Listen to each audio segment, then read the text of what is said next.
The dust kicked up by the Apache's rotors created a wall of sand that obscured everything except the distant mountains.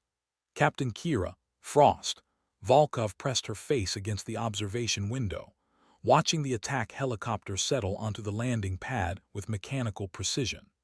Another routine targeting exercise at Forward Operating Base Vanguard. Another day of being the forgotten intelligence officer who painted laser designators on practice targets while the real pilots got the glory. She adjusted the tablet in her hands, scrolling through the mission parameters. Grid coordinates, elevation data, wind speed calculations, all the mundane details that kept America's most lethal flying machines on target. The irony wasn't lost on her that she'd once been the one behind the stick, pulling collective and dancing with death at 200 feet above hostile terrain. But that was before Afghanistan, before the incident that left 3 scars across her left palm and a medical discharge that technically meant unfit for flight duty, but really meant we can't risk the liability. Colonel Marcus Webb emerged from the command tent, his weathered face scanning the tarmac with the practiced eye of someone who'd spent 30 years turning young soldiers into warriors. He paused when he saw Frost, something flickering across his expression that she couldn't quite read. Not the usual dismissive glance reserved for desk jockeys and support staff, but genuine curiosity. "Captain Volkov," he called, his voice carrying over the whine of the Apache's turbines as they spun down. "Walk with me." She fell into step beside him, noting how his gaze kept drifting to her left hand. The scars were barely visible now, 3 thin lines that ran from her wrist to her knuckles, but somehow he'd noticed them. Most people never looked that closely at the quiet intelligence officer who briefed targeting data and faded into the background. "Unusual markings," Webb said, not quite making it a question. Frost's jaw tightened almost imperceptibly. Those weren't just scars.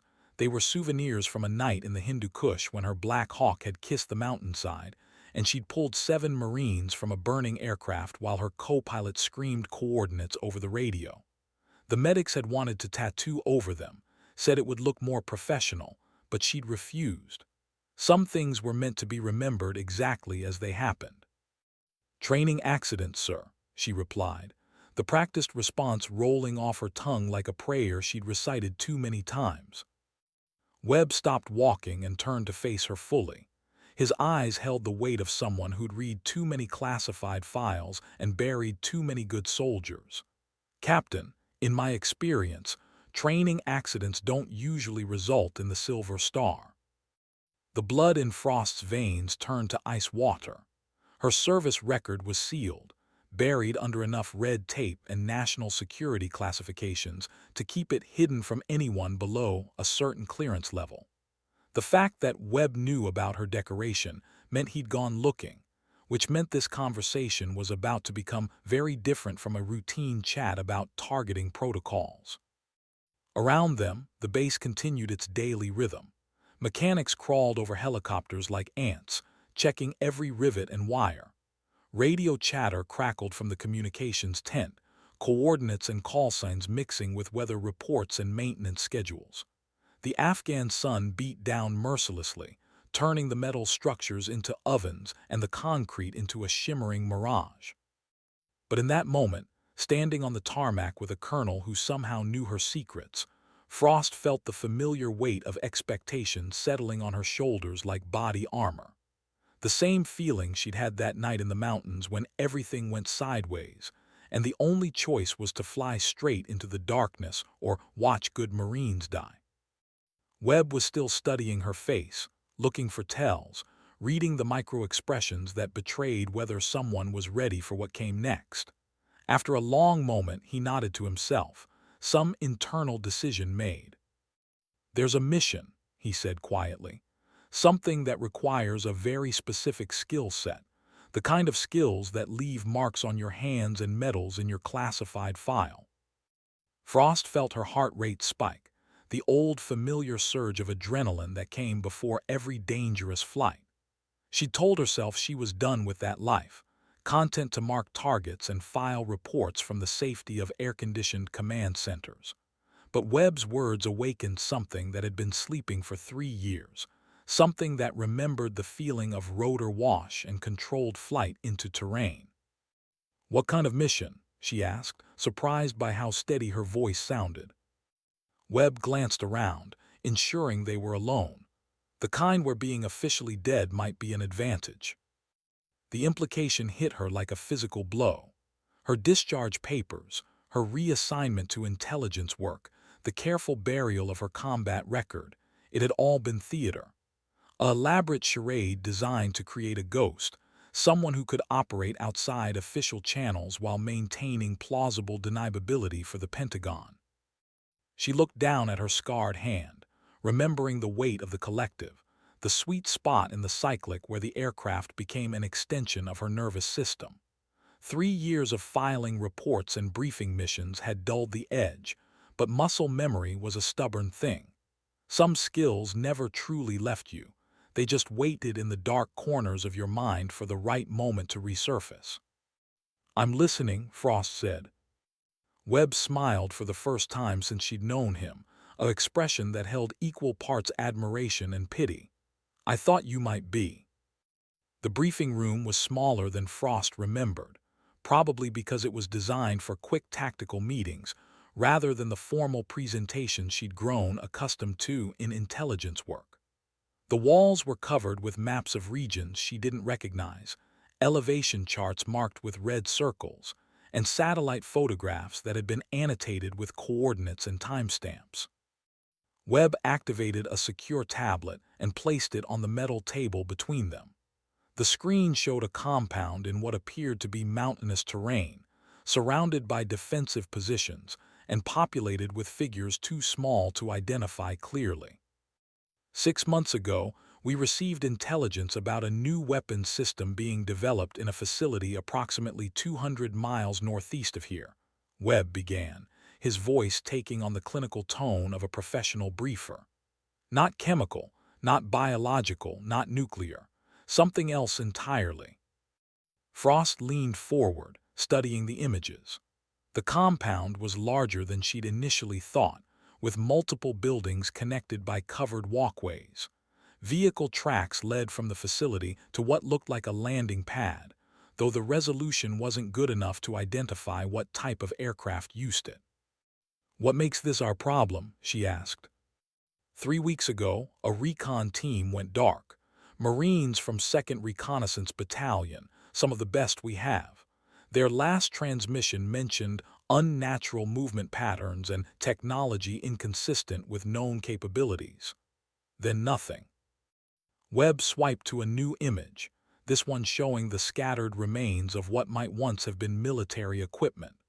Pieces of fabric, metal fragments, and what looked suspiciously like bloodstains on rocky ground. Recovery team found their gear scattered across a 2-mile radius.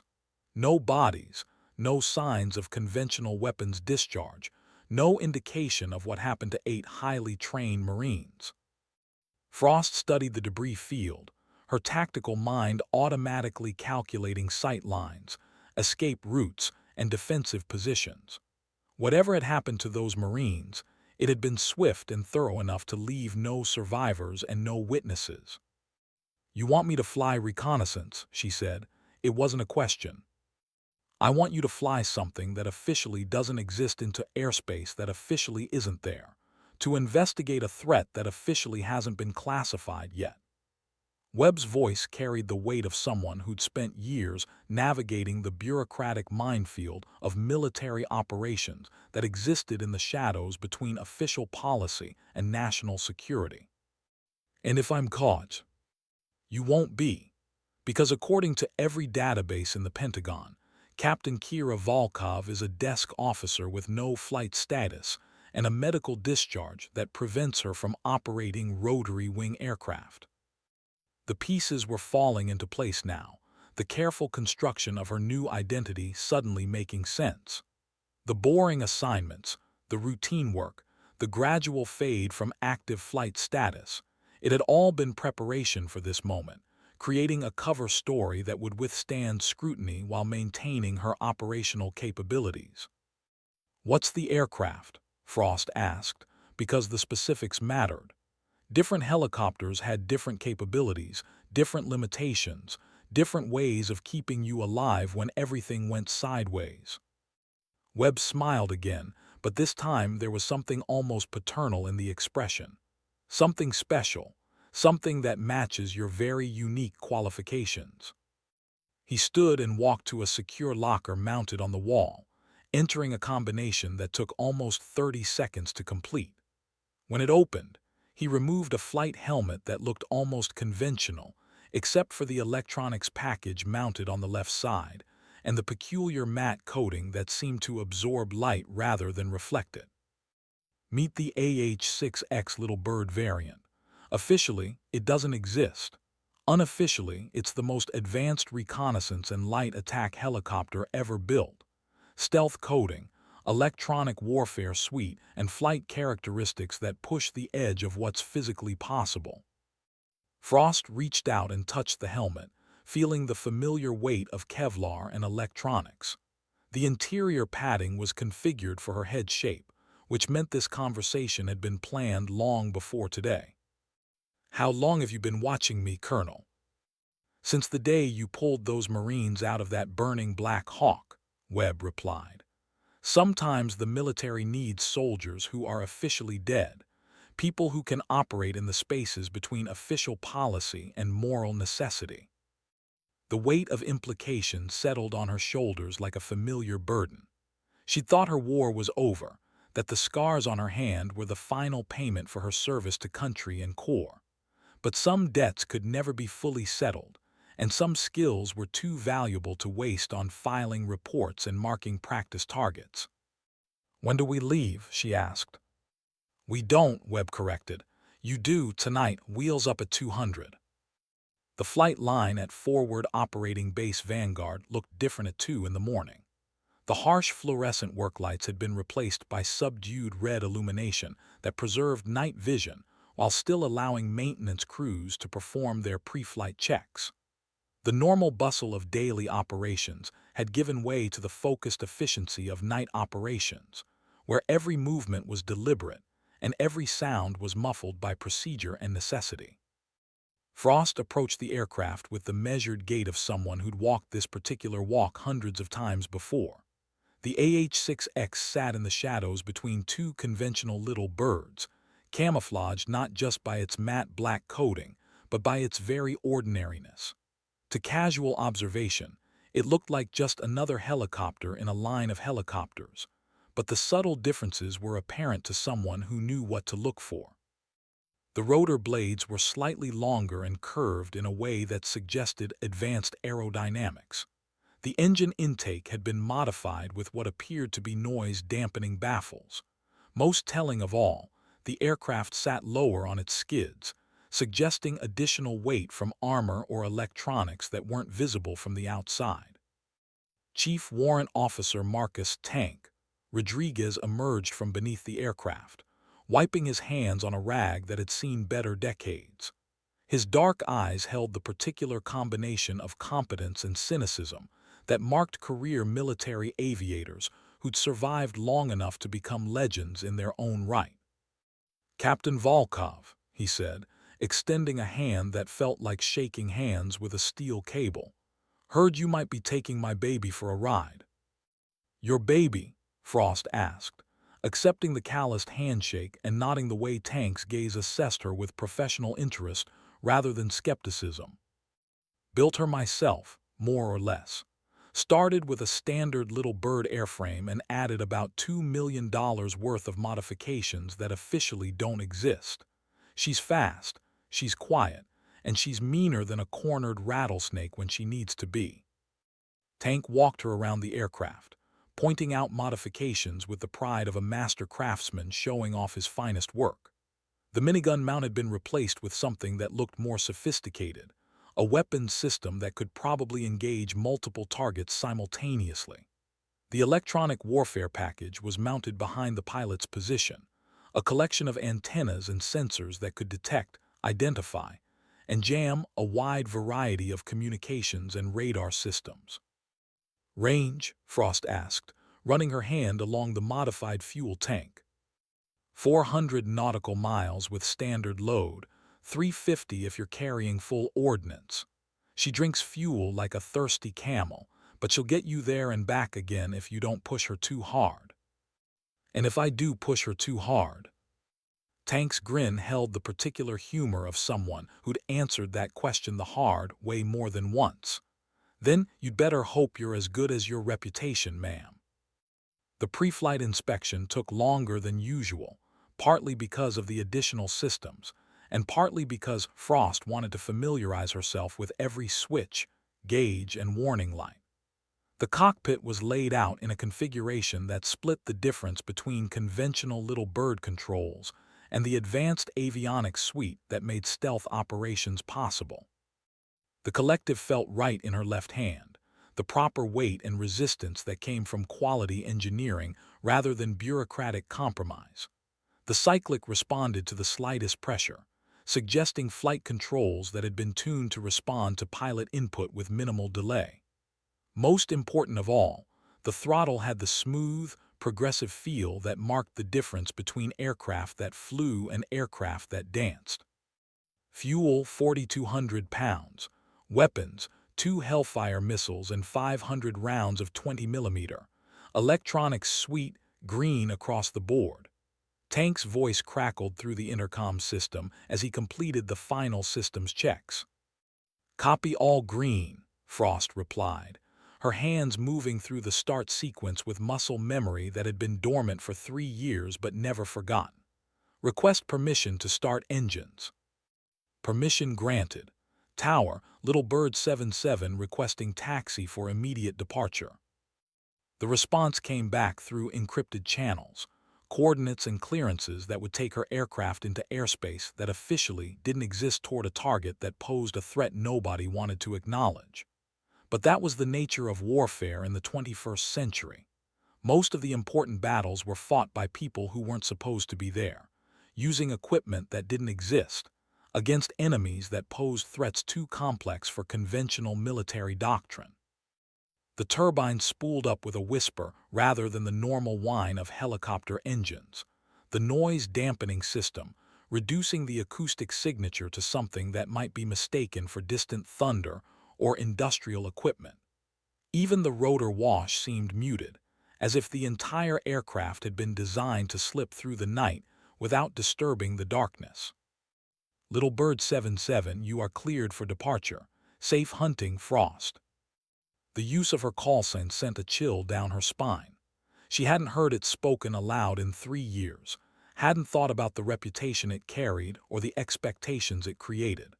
But some things were carved too deeply into memory to be erased by bureaucratic reassignment or medical discharge. She pulled collective and felt the aircraft rise into the Afghan night, climbing toward an altitude where the mountains became shadows, and the valleys became rivers of darkness flowing between peaks that scraped the belly of the sky. The flight to the target area took 2 hours of careful navigation through valleys that didn't appear on conventional maps and over ridgelines that radar systems had never been configured to monitor. Frost flew with the night vision system engaged, watching the terrain scroll past in the green and white imagery that turned the hostile landscape into something that resembled an alien world more than the mountains of Central Asia. The AH-6X handled like a dream, responding to control inputs with a precision that made conventional helicopters feel clumsy by comparison. The flight control system had been programmed with stability augmentation that allowed for maneuvers that would have been impossible in standard aircraft, while the navigation system provided real-time updates on wind conditions, terrain features, and potential threats. "Target area in sight," Frost reported through the encrypted communication system. "Beginning reconnaissance approach."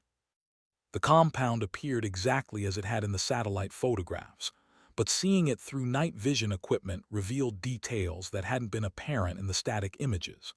Vehicle tracks that suggested regular supply runs, guard towers that were manned and alert. Most significantly, an aircraft hangar that was large enough to accommodate something much bigger than the helicopters that had been assumed to be the facility's primary air support.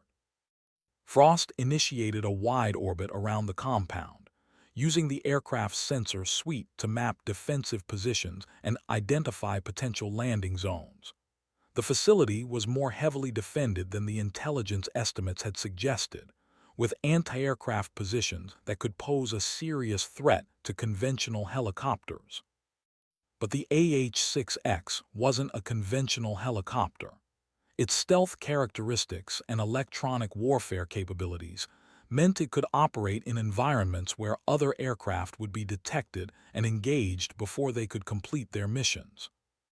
Little Bird 77, be advised we're picking up unusual electromagnetic signatures from your position, came the voice from base operations. Frost checked her own sensors and confirmed what the operators back at base were detecting. The electromagnetic spectrum around the compound was crowded with signals that didn't match known communications or radar systems. Frequencies that seemed to shift and change in patterns that suggested active jamming or possibly something more sophisticated. Copy unusual electromagnetic activity, continuing reconnaissance.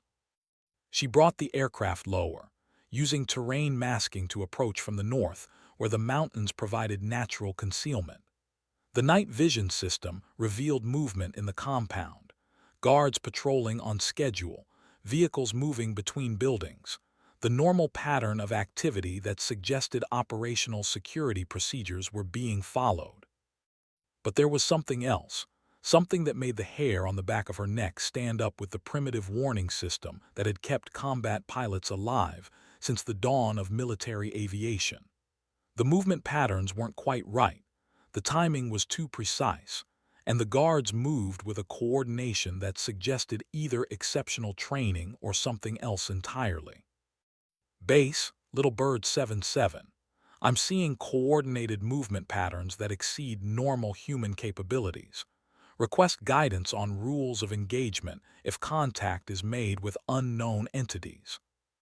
The silence that followed her transmission lasted long enough to make her wonder if the communication system had failed. When the response came, it was in Webb's voice rather than the normal radio operator. Little Bird 77, you are authorized to engage any target that poses an immediate threat to your aircraft or mission completion. Use your best judgment, but remember that confirmation of threat capabilities is your primary objective. The authorization to engage was both reassuring and terrifying. It meant that command expected her to encounter something that might require lethal force to survive, but it also meant that nobody really knew what she was flying into. Frost continued her orbit of the compound, documenting defensive positions and analyzing the electromagnetic signatures that continued to shift and change in ways that defied conventional understanding of communications technology. Whatever was happening inside that facility, it was sophisticated enough to worry people who were paid to understand the cutting edge of military technology. Movement in the vehicle compound, she reported. Large truck departing the main facility, heading east toward what appears to be a secondary location. The truck was larger than the intelligence estimates had suggested would be operating in the area, and it was moving with a purpose that suggested operational urgency rather than routine logistics. More importantly, the electromagnetic signatures seemed to be following it, creating a mobile pocket of electronic interference that moved across the landscape like a technological storm front. Frost made the tactical decision to follow the truck rather than continue reconnaissance of the main compound. Whatever was being transported was important enough to justify the risk of mobile operations in hostile territory, which meant it was probably more significant than anything she might discover through passive observation of static facilities. The truck wound through mountain passes that barely qualified as roads, climbing toward elevations that would challenge even military vehicles designed for extreme terrain operations. Frost maintained visual contact while using the aircraft's stealth characteristics to avoid detection, staying far enough back to avoid compromise while close enough to maintain surveillance.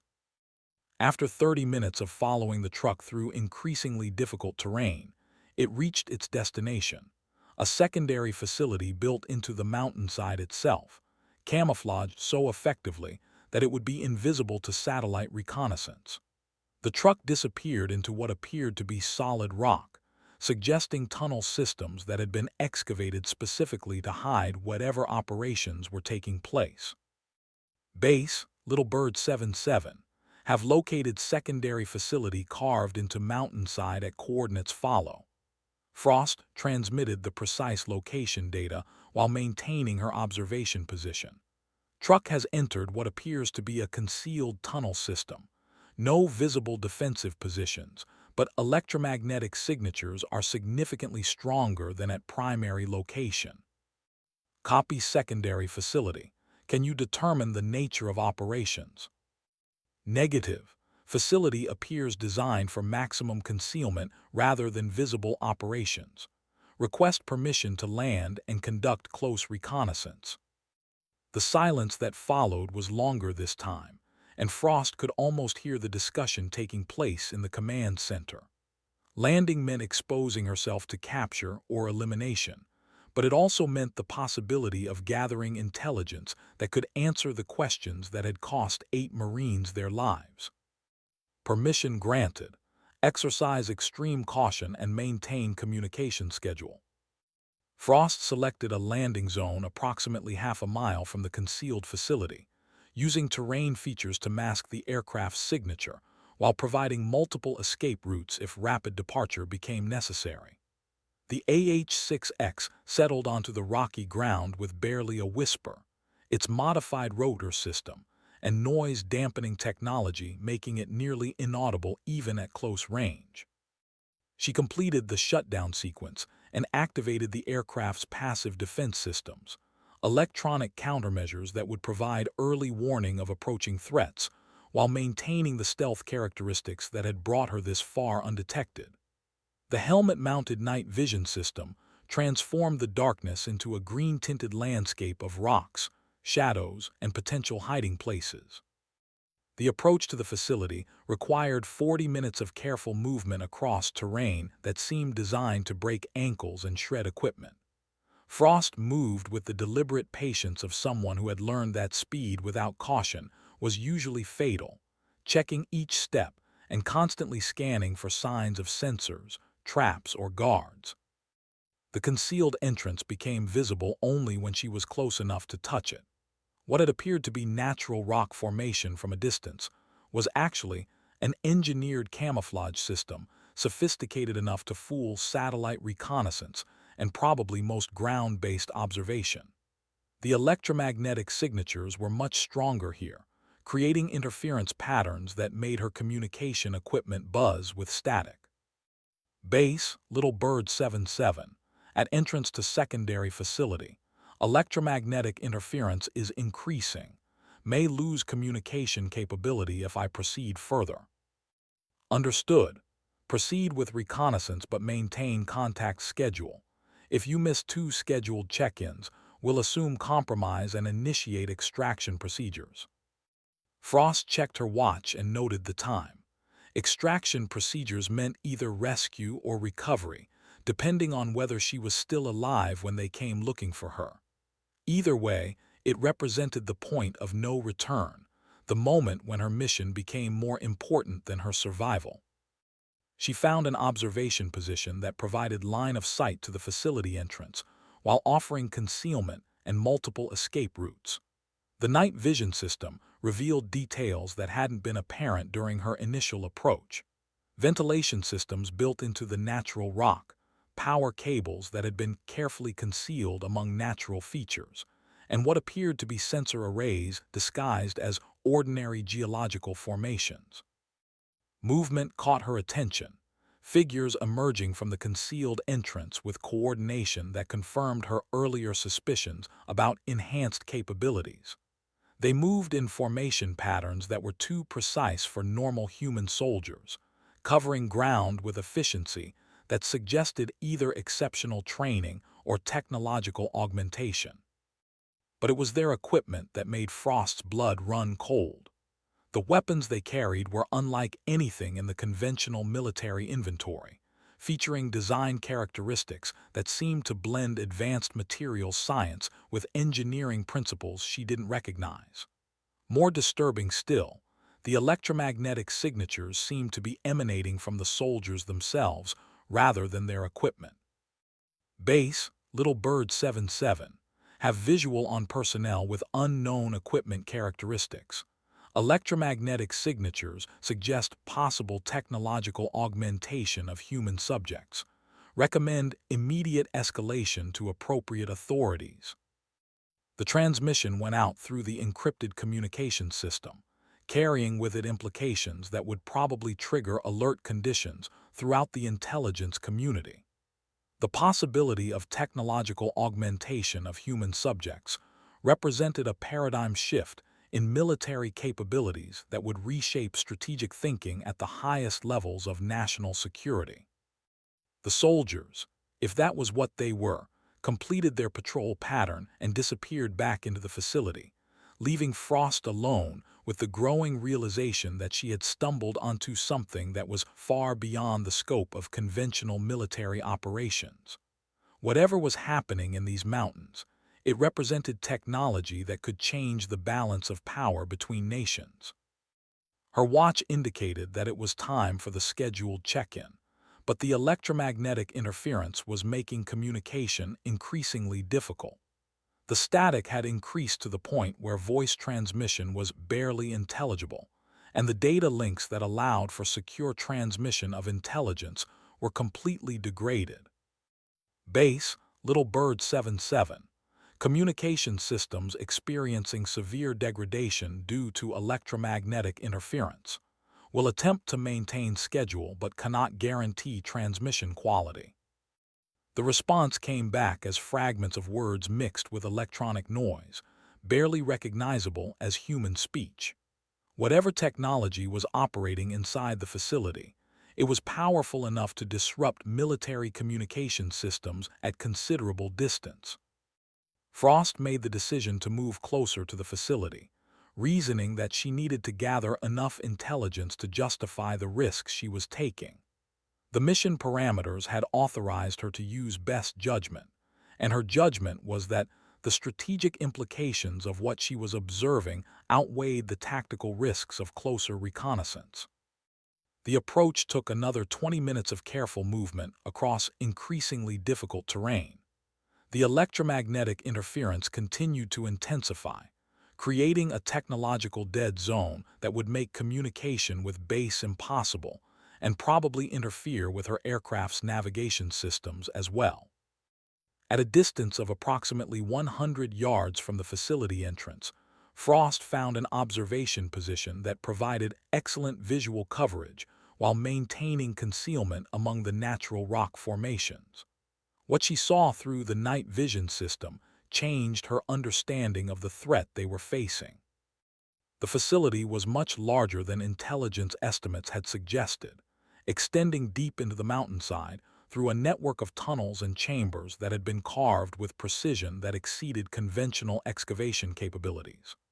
More significantly, the operations inside the facility seemed to involve the systematic modification of human subjects using technology that defied easy categorization.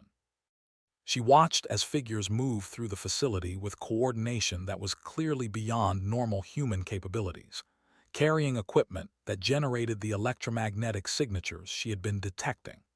The implications were staggering. If an adversary had developed the capability to enhance human soldiers with technology that improved their speed, coordination, and endurance, it would represent a quantum leap in military capability that could render conventional forces obsolete. Her watch showed that she had missed the scheduled check-in by 15 minutes, which meant that extraction procedures were already being initiated back at base. She had perhaps 30 minutes before search and rescue aircraft would be launched, aircraft that would be vulnerable to whatever defensive systems the facility might deploy. Frost made the tactical decision to withdraw to her aircraft and attempt to re-establish communication with base. The intelligence she had gathered was too important to risk losing through capture or elimination, and the electromagnetic interference was making continued observation increasingly difficult. The withdrawal to her aircraft took 45 minutes of careful movement through terrain that seemed designed to challenge even experienced mountain infantry. The electromagnetic interference continued to degrade her equipment, creating navigation difficulties that would have been serious problems for someone less experienced with mountain operations. When she finally reached the landing zone, Frost found the AH-6X exactly as she had left it, its stealth characteristics and passive defense systems having kept it undetected during her reconnaissance mission. She completed the startup sequence with hands that were steady despite the adrenaline still flowing through her system from what she had observed. Base, Little Bird 77, returning to base with priority intelligence. Electromagnetic interference prevented communication during reconnaissance phase. Request immediate debriefing with appropriate authorities upon arrival. The response came back clearly now that she was outside the technological dead zone created by the facility, Webb's voice carrying relief and urgency in equal measure. Copy Little Bird 77. You are cleared for immediate return. Debriefing team is standing by. Safe flight, Frost. The return flight to forward operating base Vanguard took 2 hours through mountain valleys that seemed peaceful compared to the technological nightmare she was leaving behind. Frost used the time to organize her observations and prepare for the debriefing that would probably determine how the military responded to what she had discovered. The implications were staggering. If an adversary had developed the capability to enhance human soldiers with technology that improved their capabilities beyond normal human parameters, it would represent a paradigm shift in military thinking that would require fundamental changes in doctrine, equipment, and strategy. More immediately, it explained what had happened to the Marine reconnaissance team that had been sent to investigate the facility. Conventional soldiers, no matter how well trained, would be at a severe disadvantage against adversaries who had been technologically enhanced to exceed normal human capabilities. The lights of forward operating base Vanguard appeared ahead, a constellation of artificial illumination in the darkness that represented safety, normalcy, and the familiar world of conventional military operations. But Frost knew that what she had observed would change everything, transforming theoretical possibilities into operational realities that would reshape the nature of warfare itself. The debriefing lasted 6 hours and involved people whose ranks and responsibilities exceeded anything Frost had encountered during her previous military service. Intelligence officers, technical specialists, and policymakers who normally operated at levels where tactical realities were translated into strategic implications that influenced national security policy. Colonel Webb was present, but he was clearly not the senior authority in the room. That distinction belonged to a woman whose civilian clothes and deliberately nondescript appearance couldn't quite hide the aura of someone who was accustomed to making decisions that affected the lives of millions of people. Captain Volkov, she said, her voice carrying the particular authority that came from operating at the intersection of military capability and political necessity. Your report describes capabilities that exceed our current understanding of technological augmentation. Are you certain of your observations? Ma'am, I observed human subjects moving with coordination and speed that exceeded normal parameters. Their equipment generated electromagnetic signatures consistent with advanced technology integration. The facility itself demonstrated excavation and construction capabilities that suggest engineering techniques beyond conventional methods. The woman nodded and made notes on a tablet that probably contained security classifications Frost wasn't cleared to know about. The strategic implications are significant. If an adversary has developed technological augmentation capabilities, It could alter the balance of military power in ways that would require fundamental changes in our defensive posture. "What about the Marines who were killed?" Frost asked. "According to your report, they encountered adversaries whose capabilities exceeded what conventional soldiers could realistically engage. That suggests we need to develop countermeasures that can operate effectively against technologically enhanced opponents." The implications were becoming clear. Frost's reconnaissance mission had been the first step in what would probably become a much larger operation, one that would require capabilities and resources that pushed the boundaries of what was technically and operationally possible. "We need someone to go back," the woman continued. "Someone who can gather more detailed intelligence about the technology being used and the extent of the threat it represents. Someone who can operate in that electromagnetic environment and survive contact with enhanced adversaries." Frost felt the familiar weight of expectation settling on her shoulders. The scars on her left hand seemed to throb with remembered pain, reminding her of the last time she had been asked to undertake a mission that pushed the boundaries of survival and capability. "The AH-6X performed well during the initial reconnaissance," she said carefully. "Its stealth characteristics and electronic warfare capabilities would be assets in a follow-up mission." "But," Webb asked, sensing the hesitation in her voice, "but engaging enhanced adversaries would require more than reconnaissance capabilities. We'd need weapons systems and defensive measures specifically designed to counter technological augmentation. The current loadout is optimized for conventional threats." The woman smiled for the first time since the debriefing had begun, an expression that suggested she had been waiting for Frost to reach exactly that conclusion. "Which brings us to the next phase of your mission, Captain. There are certain technologies that exist outside normal acquisition channels, systems that have been developed specifically for situations where conventional military doctrine proves inadequate." She activated a secure terminal and displayed images of what appeared to be weapons systems that blended familiar design principles with technology that Frost didn't recognize. The visual aesthetics were consistent with advanced engineering, but the operational characteristics seemed to push the boundaries of what was physically possible. "Experimental weapons systems," Webb explained, "developed by people who understand that the nature of warfare is changing faster than our ability to develop institutional responses. Your next mission will involve field testing these systems against the enhanced adversaries you observed." Frost studied the images, noting design characteristics that suggested capabilities far beyond anything in the conventional military inventory.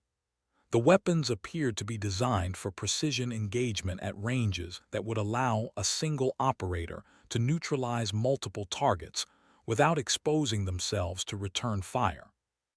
"Rules of engagement?" she asked. "Broad authority to engage any target that poses a threat to your mission or your survival," the woman replied. "The facility you observed represents a strategic threat that justifies the use of experimental capabilities. Your primary objective is to neutralize that threat and gather intelligence about the technology being used." The mission parameters were both broader and more dangerous than anything Frost had undertaken during her previous military service. She would be operating alone, with experimental equipment, against adversaries whose capabilities were not fully understood, in terrain that provided natural advantages to defensive forces. But the alternative was allowing a potential adversary to develop and deploy technological augmentation capabilities that could render conventional military forces obsolete. The strategic implications outweighed the tactical risks, even if those risks included the possibility that she might not survive to report her findings. "When do I leave?" Frost asked. "Tonight," Webb replied. "The longer we wait, the more time they have to strengthen their defensive positions or relocate their operations." The preparation for the second mission took 4 hours and involved systems integration that pushed the AH-6X beyond its original design parameters. The experimental weapons systems required modifications to the aircraft's power distribution and fire control systems, changes that would affect flight characteristics and performance parameters. Tank supervised the modifications with the focused intensity of someone who understood that improper installation of experimental systems could result in catastrophic failure at the worst possible moment. His team worked with precision that reflected years of experience in adapting aircraft for missions that existed outside normal operational parameters. The new weapons systems draw significant power from the aircraft's electrical system, he explained, as they completed the final connections. That will reduce your maximum range by approximately 20% and may affect the performance of your electronic warfare suite. What about accuracy and effectiveness? Frost asked. Unknown. The systems have been tested under controlled conditions, but this will be their first field deployment against actual targets. The technical specifications suggest they should be effective against enhanced adversaries, but there's no substitute for operational experience. Frost ran her hands over the modified weapons systems, noting the way they integrated with the aircraft's existing fire control systems, while adding capabilities that seemed to operate on entirely different principles. The targeting systems incorporated technology she didn't recognize, sensors and processors that appeared to be designed for engaging targets that moved faster and more unpredictably than conventional human adversaries. Fuel load, she asked. 3,800 pounds, less than standard due to the additional weight of the experimental systems. You'll have enough range to reach the target area and return, but with minimal reserve for extended loitering or evasive maneuvers. The constraints were becoming clear. She would have one opportunity to engage the target and complete her mission objectives. If the initial attack failed or if she encountered unexpected resistance, there would be limited options for disengagement and retreat. But that had always been the nature of special operations, accepting risks that conventional forces couldn't justify in order to achieve objectives that conventional methods couldn't accomplish. The experimental weapons systems represented the cutting edge of military technology, capabilities that could provide decisive advantages against adversaries whose own capabilities exceeded normal human parameters. Pre-flight complete, Tank announced. All systems show green. The aircraft is ready for departure. Frost climbed into the cockpit.